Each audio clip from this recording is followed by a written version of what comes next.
ஆதியாகமம் 38ஆம் அதிகாரம்.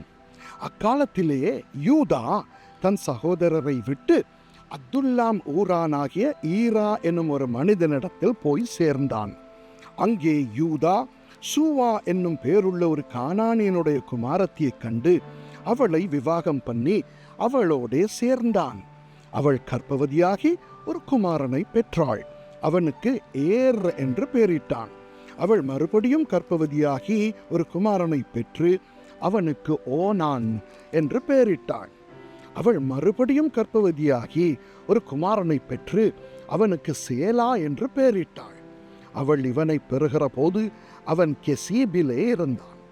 யூதா தன் மூத்த மகனாகிய ஏர் என்பவனுக்கு தாமார் என்னும் பெயருள்ள ஒரு பெண்ணை கொண்டான்.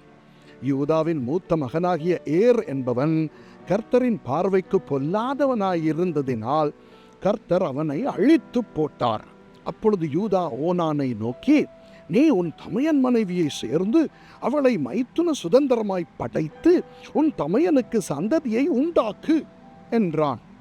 அந்த சந்ததி தன் சந்ததியாய் இராதென்று ஓனான் அறிந்தபடியினாலே அவன் தன் தமையனுடைய மனைவியை சேரும் போது தன் தமையனுக்கு சந்ததி உண்டாகாதபடிக்கு தன் வித்தை தரையிலே விழவிட்டு கெடுத்தான். அவன் செய்தது கர்த்தரின் பார்வைக்கு பொல்லாததாய் இருந்ததினால் அவனையும் அவர் அழித்து போட்டார். அப்பொழுது யூதா தன் குமாரனாகிய சேலாவும் அவன் சகோதரர் செத்தது போல சாவான் என்று அஞ்சி தன் மருமகளாகிய தாமாரை நோக்கி, என் குமாரனாகிய சேலா பெரியவனாக மட்டும் நீ உன் தகப்பன் வீட்டிலே கைம்பெண்ணாய் தங்கியிரு என்று சொன்னான். அந்தபடியே தாமார் போய் தன் தகப்பன் வீட்டிலே தங்கியிருந்தாள். அநேக நாள் சென்ற பின் சூவாவின் குமாரத்தியாகிய யூதாவின் மனைவி மரித்தாள். யூதாவினுடைய துக்கம் ஆறின பின் அவன் அதுல்லாம் ஊரானாகிய தன் சிநேகிதன் ஈராவுடனே திம்னாவிலே தன் ஆடுகளை மயிர் கத்தரிக்கிறவர்களிடத்துக்கு போனான். அப்பொழுது, உன் மாமனார் தம்முடைய ஆடுகளை மயிர் கத்தரிக்க திம்னாவுக்கு போகிறார் என்று தாமாருக்கு அறிவிக்கப்பட்டது. சேலா பெரியவனாகியும் தான் அவனுக்கு மனைவியாக கொடுக்கப்படவில்லை என்று அவள் கண்டபடியால் தன் கைம்பெண்மைக்குரிய வஸ்திரங்களை களைந்து போட்டு முக்காடிட்டு தன்னை மூடிக்கொண்டு திம்னாவுக்கு போகிற வழியில் இருக்கிற நீரூற்றுகளுக்கு முன்பாக உட்கார்ந்தாள். யூதா அவளைக் கண்டு அவள் தன் முகத்தை மூடியிருந்தபடியால் அவள் ஒரு வேசி என்று நினைத்து அந்த வழியாய் அவளிடத்தில் போய் அவள் தன் மருமகள் என்று அறியாமல், நான் உன்னிடத்தில் சேரும்படி வருவாயா என்றான். அதற்கு அவள், நீர் என்னிடத்தில் சேரும்படி எனக்கு என்ன தருவீர் என்றாள். அதற்கு அவன், நான் மந்தையிலிருந்து ஒரு வெள்ளாட்டுக்குட்டியை அனுப்புகிறேன் என்றான். அதற்கு அவள், நீர் அதை அனுப்பும் அளவும் ஒரு அடைமானம் கொடுப்பீரா என்றாள். அப்பொழுது அவன், நான் உனக்கு அடைமானமாக என்ன கொடுக்க வேண்டும் என்று கேட்டான். அதற்கு அவள், உம்முடைய முத்திரை மோதிரமும் உம்முடைய ஆரமும் உம்முடைய கைக்கோலும் கொடுக்க வேண்டும் என்றாள். அவன் அவைகளை அவளுக்கு கொடுத்து அவளிடத்தில் சேர்ந்தான். அவள் அவனாலே கர்ப்பவதியாகி எழுந்து போய் தன் முக்காட்டை களைந்து தன் கைம்பெண்மைக்குரிய வஸ்திரங்களை உடுத்தி கொண்டாள்.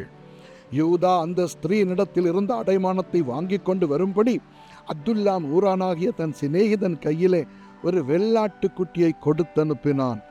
அவன் அவளை காணாமல் அவ்விடத்து மனிதரை நோக்கி, வழியண்டை நீரூற்றுகள் அருகே இருந்த தாசி எங்கே என்று கேட்டார்.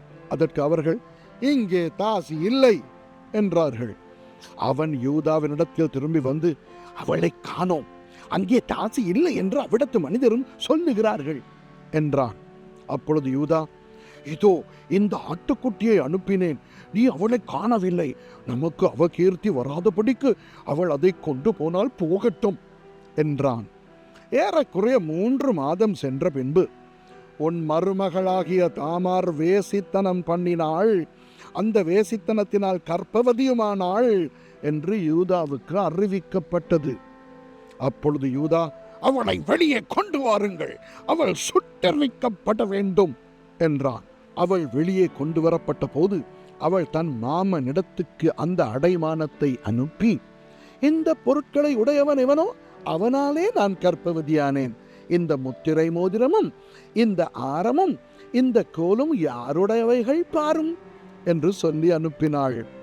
யூதா அவைகளை பார்த்தறிந்து, என்னிலும் அவள் நீதி உள்ளவள், அவளை என் குமாரனாகிய சேலாவுக்கு கொடாமற் போனேனே என்றான். அப்புறம் அவன் அவளை சேரவில்லை. அவளுக்கு பிரசவ காலம் வந்தபோது அவள் கர்ப்பத்தில் இரட்டை பிள்ளைகள் இருந்தன. அவள் பெறுகிற போது ஒரு பிள்ளை கையை நீட்டினது. அப்பொழுது மருத்துவச்சி அதன் கையை பிடித்து அதில் சிவப்பு நூலை கட்டி, இது முதலாவது வெளிப்பட்டது என்றாள். அது தன் கையை திரும்ப உள்ளே வாங்கி கொண்ட போது அதன் சகோதரன் வெளிப்பட்டான். அப்பொழுது அவள், நீ மீறி வந்ததென்ன? இந்த மீறுதல் உன்மேல் நிற்கும் என்றாள். அதனாலே அவனுக்கு பாரேஸ் என்று பெயரிடப்பட்டது. பிற்பாடு கையில் சிவப்பு நூல் கட்டியிருந்த அவனுடைய தம்பி வெளிப்பட்டான். அவனுக்கு சேரா என்று பெயரிடப்பட்டது. ஆமென்.